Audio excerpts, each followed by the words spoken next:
Комплетно се асфалтирани 55 улици кои беа оштетени во августовските поплави во Скопје, а оваа година ќе се санираат уште 72 улици на територијата на Газибаба, најави градоначалникот Тони Трајковски.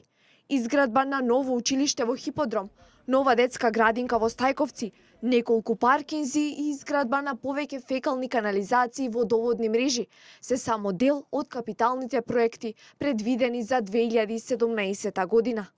Ќе продолжиме со асфалтирање и санација на улиците во местата кои беа погодени со елементарната непогода. Во Инџиково, Ченто, Сингелич, Брњарци, Стајковци, Виниче, Црешево, Булачани и Смилковци. Планирано е да се асфалтираат 72 улици. Ќе се асфалтираат улици и во населбите Кирил Петрушевски, Маџари, Керамидница и Дризово.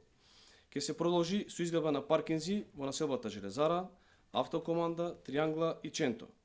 Во соработка со владата, планирано да се започне со изградба на новото основно училиште Вера Јоцич во населбата Хиподром и изградба на нова детска градинка во населеното место Стајковци.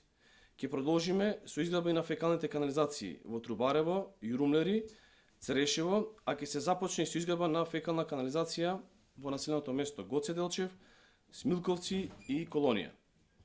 Ќе продолжиме и оваа година со изградба на водовните мрежи во селата Булачани, Раштак, Брњарци, како и подобрување на водоснабдувањето во населбата Железара. Од општината 2016 година ја оценија како мощна и успешна во делот на реализација на проектите, но и година која ќе биде запаметена по големата елементарна непогода во Скопско. Од општината информираат дека предвидениот буџет за 2017 година е во висина од 1 милијарда 110 милиони динари.